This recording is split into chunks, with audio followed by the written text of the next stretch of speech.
আর সেখানে আমাদের নারীদেরকে রাষ্ট্র সবাইকে লেলিয়ে দিয়ে এরকম হেনস্থার শিকার করতেছে, সামাজিক ভাবে, রাষ্ট্রীয় ভাবে, সবভাবে। ছেলে পুলিশ দিয়ে মেয়েদেরকে কিভাবে টর্চার করতেছে। তো 6 তারিখ থেকে রাস্তায় আছি, আপনারা সবাই জানে, মোটামুটি বাংলাদেশ সবাই জানে। আপনার কিন্তু আফসোস যে আমাদের বিচার ব্যবস্থা, রাষ্ট্র কারোই টনক নড়তেছে না। তারা দেখতেছে আমরা রাস্তায় লাঠি চার্জ খাইতেছি, টিয়ার গ্যাস খাইতেছি, জল কামান খাইতেছি, তারপরে তারা কিছুই বলতেছে না, শুধু আশ্বাস দিতেছে। একটাই দাবি, আমাদের 6531 সালে দ্রুত যোগদান দিয়ে দিন। আমাদের যোগদান দিলে আমরা আর কোনো অধিকার নিয়ে রাস্তায় দাঁড়াবো না, আমরা বাড়ি চলে যাবো। আমাদের কর্মসূচির অংশ হিসাবে আমরা সচিবালয়ে অভিমুখে যাচ্ছিলাম। তো আমাদেরকে পুলিশ যখন বাধা দেয় আমরা রাস্তা অবরোধ করে বসে পড়ি। তো আমরা যখন রাস্তা ছাড়তেছিলাম না তখন পুলিশে দুবার জল কামান ছাড়ে, আর অনেক ঠান্ডা পানি ছিল আজকে। তারপরেও যখন আমরা রাস্তা ছাড়তেছিলাম না তখন হচ্ছে যে টিয়ার শেল ছাড়ে। তো আমরা সবাই বাধ্য হয়ে রাস্তা ছেড়ে দেওয়ার জন্য, কারণ আমরা খুবই অসুস্থ হয়ে পড়ি। আমাদেরকে এই সরকার সুপারিশপ্রাপ্ত করে কেন আমাদের মান সম্মান নিয়ে আমাদেরকে চিনিমিনি হেলবে, এত ডালবে না কেন করবে? আমাদেরকে কেন রাস্তা নামে আনছে? আমরা কি সরকারকে বলেছিলাম আমাদেরকে সুপারিশ তো করেন?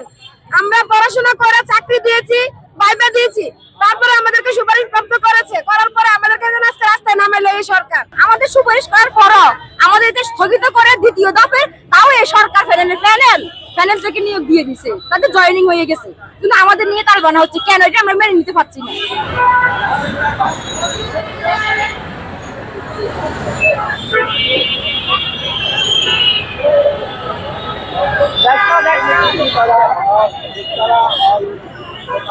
সুপারিশরত শিক্ষক যারা ছিল তারা কিন্তু ছিল শাহবাগ থেকে হঠাৎ করে দুপুরের পরপরই, এখন থেকে আধা ঘন্টা আগে তারা বললো যে আমরা প্রেস ক্লাবে যাবো।